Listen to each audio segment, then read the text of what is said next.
Master minds commerce చదవాలనుకునే 10th inter విద్యార్థుల తొలి ఎంపిక. నమస్తే అమ్మా. నమస్తే తల్లి. అమ్మ, జూలై 6th సండే ఆదివారం వస్తుంది, తొలి ఏకాదశి. మరి ఈ రోజు ప్రాముఖ్యత గురించి, ఏకాదశి ఉపవాస దీక్ష గురించి, ఏకాదశి అనగానే ఉపవాస దీక్ష గురించి మాట్లాడతారు. అసలు ఉపవాసం ఎందుకు ఉండాలి, ఉండకూడదని కొందరు వాదన. అసలు ఏం చేయాలంటారు ఆ రోజు, చెప్పరా? మీరు ఎన్ని ప్రశ్నలు అడిగారమ్మా? ఎన్నో అడిగారు. మరే మనం ఇవన్నీ అప్పుడప్పుడు చెప్పుకున్నవన్నీ కూడా కలిపి ఒక్కసారి సమాహారంగా చెప్పుకుంది, ఇవన్నీ చెప్పుకున్నాం. అవును. ఇప్పుడు తొలి ఏకాదశి ఏమిటి, అసలు ఏకాదశి ఏమిటి? ఏకాదశి అన్న పదానికి 11 కలిగింది అని అర్థం. ఏకాదశి అంటే 11, దశ అంటే 10, 11. ఈ ఏకాదశి అనేది మనకుండే తిథుల్లో 11 చంద్రకళలు కలిగినటువంటి తిథికి ఏకాదశి అని పేరు. రోజుకొక కళ ఉంటుంది కదా, అలా 11 కలిగింది. అందుకని ఏకాదశి నాడు చంద్రుడికి 11 కళలు ఉంటాయి. పాడ్యమి నాడు ఒకటి ఉంటుంది, అలా బిదే నాడు 2, అలా వచ్చి దశమి నాడు 10. తెలుస్తోంది కదా దశమి ఏంటి 10 అని. అలాగే పూర్ణిమ దగ్గరికి వచ్చేటప్పటికి 15 కళలు పూర్తిగా ఉంటాయి. కానీ ఈ 15 కళల్లో కూడా ఈ 15 కళలకి కలిపి నిత్యం అమావాస్య నాడు కూడా ఉండే నిత్యా కళతో కలిపి 16 అవుతాయి. అమావాస్య నాడు నిజానికి ఒక కళ కనపడదు, కానీ శాశ్వతంగా ఉండేది ఒకటి ఉంటుంది. ఇట్లా 11 కళలు ఉన్న చంద్రుడి కళలు కలిగినటువంటి తిథికి ఏకాదశి అని పేరు. దీనికి ప్రాధాన్యం ఏమిటంటే, మనం జాగ్రత్తగా గనక గమనించినట్టయితే భూమిని కింద ఉండే భూ అక్షంగా తీసుకున్నట్టయితే, జీవుణ్ణి ఇలా నిలువుగా ఉండే అక్షంగా గనక తీసుకున్నట్టయితే పూర్తిగా లంబకోణంలో ఉంటుంది ఆ రోజు. జాగ్రత్తగా గమనించినట్టయితే భూమి శరీరం, ఆత్మ సూర్యుడు, భూమి సూర్యుడు లంబకోణంలో ఉంటారు. అన్నప్పుడు ఏమిటి, ఈ శరీరం నుండి ఆ జీవ ప్రజ్ఞ ఊర్ధ్వముఖంగా ప్రయాణం చేయడానికి, నేరుగా వంకర తిరగకుండా సూటిగా పైకి వెళ్ళడానికి వీలు. కనుక ఆనాడు ఏది చేసినా మన ఊర్ధ్వముఖ ప్రయాణం తేలిగ్గా, హాయిగా, సుఖంగా సాగుతుంది, ఈజీగా డెస్టినేషన్కి చేరువేస్తుంది. పైగా ఏకాదశి అంటే 11 కదా, ఆ రోజు 11 ఇంద్రియాలు ఏకోన్ముఖంగా ఉంటాయి.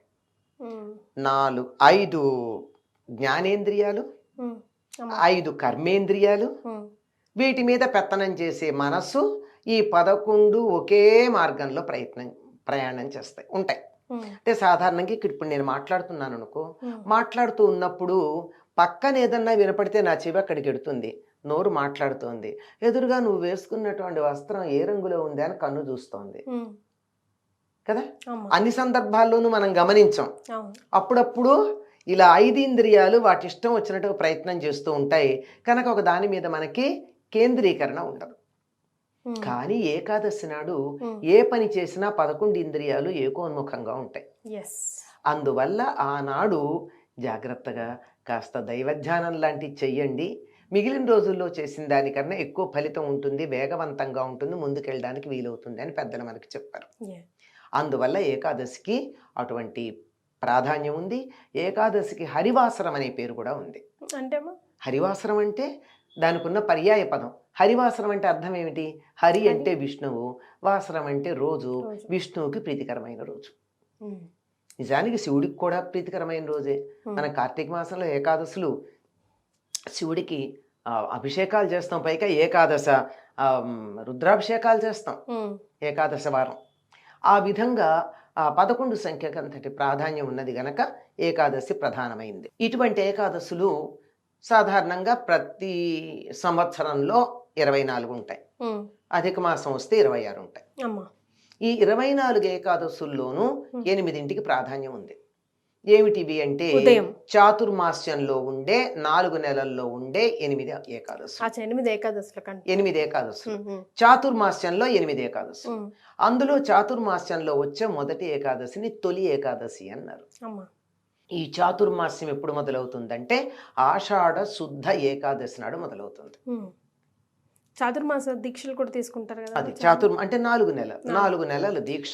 యతులకు ఒక రకంగా ఉంటుంది, గృహస్థులకు ఒక రకంగా ఉంటుంది. అంటే ఆహార నియమాలు, వ్యవహార నియమాల్లోనూ కొన్ని నియమాలు పాటిస్తారు. అదే. యతులైతే ఎక్కడికి కదలకుండా ఉంటారు, సన్యాసులును. గృహస్థులైతే ఇల్లు కదలకపోతే వ్యవహారం ఎట్లా నడుస్తుందమ్మా, అంచేత ఆహార నియమాలు పాటిస్తారు. కొన్ని రకాలైనటువంటి నియమాలు, ఒక్కొక్క నెల ఒక్కొక్కటి తినము అని చెప్పి, ఒక నెల కూరలు తినరు, ఒక నెల పాలు తినరు, ఒక నెల పెరుగు తినరు, ఇలా రకరకాల నియమాలు ఉంటాయన్నమాట. నియమాలు పాటిస్తూ ఏకభుక్తం అంటే ఒకసారి భోజనం చేయడం, ఇలాంటి నియమాలు ఉన్నాయి. ఇది గృహస్థులు పాటించే నియమాలు. ఈ చాతుర్మాస్యం ఆషాఢ శుద్ధ ఏకాదశి నాడు ఎందుకు మొదలవుతుంది అంటే అప్పుడు దక్షిణాయనం వచ్చేస్తుంది. దక్షిణాయనం అన్నది పితృదేవతలకు సంబంధించింది. ఆ తరువాత దేవతలేమో పైలోకాలకు వెళ్ళిపోయినటువంటి కాలం.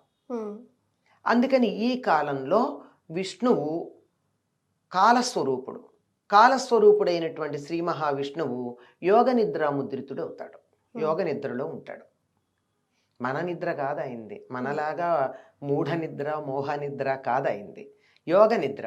ఆ యోగ నిద్రలో ఉన్నప్పుడు ఎక్కువగా సాధనకే యతులు తమ కాలాన్ని వినియోగిస్తారు. అందుకే ఇక్కడి నుంచి నియమపాలన చేస్తూ ఉండడం జరుగుతుంది. దీనికి ఈ మొదటి ఏకాదశి అన్న ఉద్దేశంతో తొలి ఏకాదశి అన్నారు, కానీ దీనికి శయన ఏకాదశి అని కూడా పేరు. శయన ఏకాదశి అంటే శ్రీ మహావిష్ణువు యోగ నిద్రకి తరలి వెళ్ళేటటువంటి రోజు.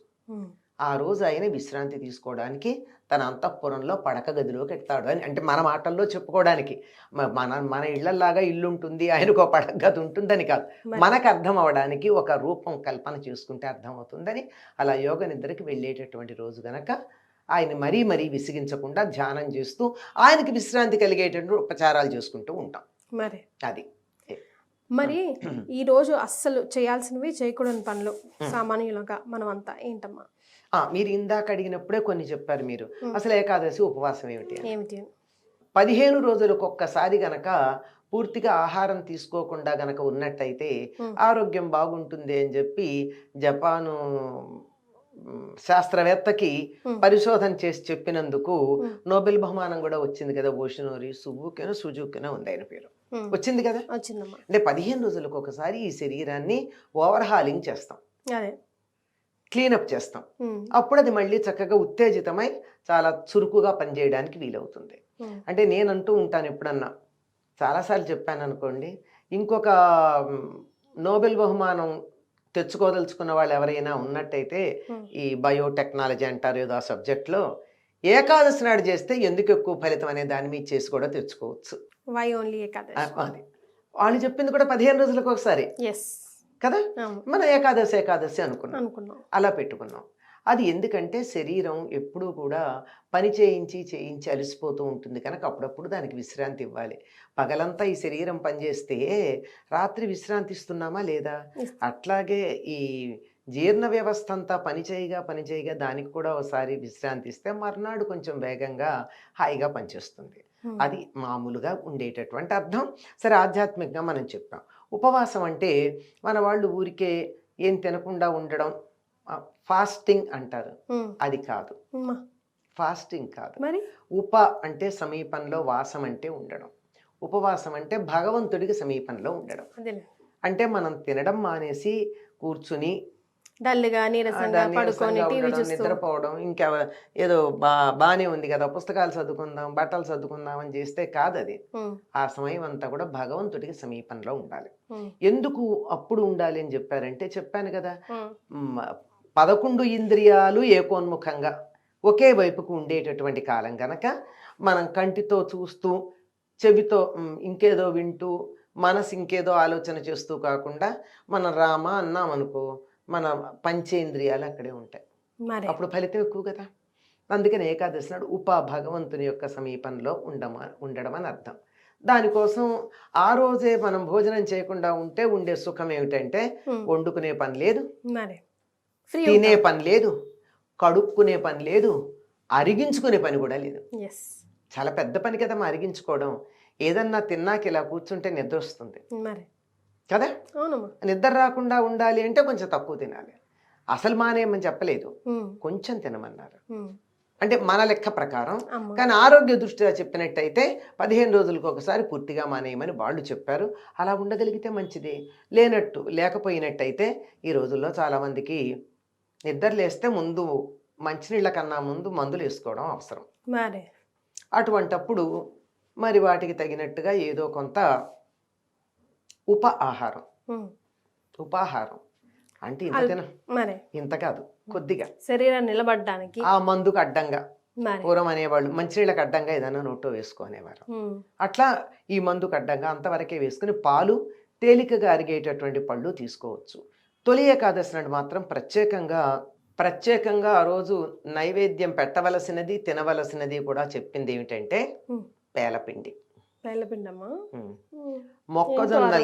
మొక్కజొన్నల్ని చక్కగా వేయించి పేలాలుగా వాటిని పూర్వం దంచేవాళ్ళు, ఇప్పుడు మరో రకంగా కూడా మెత్తగా చేసుకోవచ్చు. పౌడర్ దాంట్లో బెల్లం వేసి ఆ బెల్లంతో కలిపి దాన్ని మాత్రమే తిని ఉండేవారు. ఎక్కువ బలం, ఎక్కువ ఎనర్జీ ఇస్తుందేమో. అంతే. ఇంకో నా ఊహ ఏమిటంటే, ఇది నా వ్యక్తిగతమైన ఊహ, అప్పటిదాకా జ్యేష్ఠ పౌర్ణమికి కదా ఏరువాక సాగుతారు. ఏరువాక సాగి అన్ని పొలాలన్నీ దున్ని పెట్టుకుంటారు జ్యేష్ఠ పౌర్ణమికి. ఇప్పుడు దరిదాపుల్లో ఇంకో 15 రోజులు అయిపోయింది ఇప్పటికి. ఇప్పుడు నాటుతారు విత్తనాలు. అందుకని విత్తనాలు నాటడం కోసం తీసినటువంటి వాటిల్లో కొంత ఆహారంగా తీసుకుని మిగిలిన దాన్ని మొక్కజొన్నల్ని నాటుకుంటూ వెళ్ళడానికి తగినటువంటి సమయం కనుక అప్పుడు దాన్ని తినమన్నారేమో అని నేను అనుకుంటా. అది నా వ్యక్తిగత అభిప్రాయం అమ్మ. మన పండగలు, వ్యవహారాలన్నీ కూడా వ్యవసాయంతో ముడిపడి ఉంటాయి. వ్యవసాయం వల్ల మనకు ఆహారం వస్తుంది, ఆహారం వల్ల శరీరం ఉంటుంది, శరీరం ఉంటేనే ఏదన్నా చేయగలం. అంతే కదమ్మా. అంతే. అందుకని దీంతో చాలా బాగా ముడిపెట్టి ఆరోగ్యకరమైన శరీరం ఉండడానికి, ఆరోగ్యకరమైనటువంటి పంటలు పండాలంటే దానికి తగినటువంటి నియమాలు ఏం పాటించాలో అవి పండగలతో ముడిపెట్టి మనకు చెప్పారు. రైట్. అది. సో ఇప్పుడు వరకు మనం తొలి ఏకాదశి అంటే ఏం తినాలి, ఏం తినకూడదు, ఏం చేయాలి, ఏం చేయకూడదు ఒక కోణంలోనే చూసాం. కంప్లీట్గా ఈరోజు ఇంకో కోణంలో అసలు విశిష్టత, ప్రాముఖ్యత ఏంటి, ఎందుకు చేయాలి, ఎందుకు చేయకూడదు, ఈవెన్ సైంటిఫిక్గా కూడా టచ్ చేసి చెప్పారు. చాలా సంతోషం అమ్మ, ధన్యవాదాలు.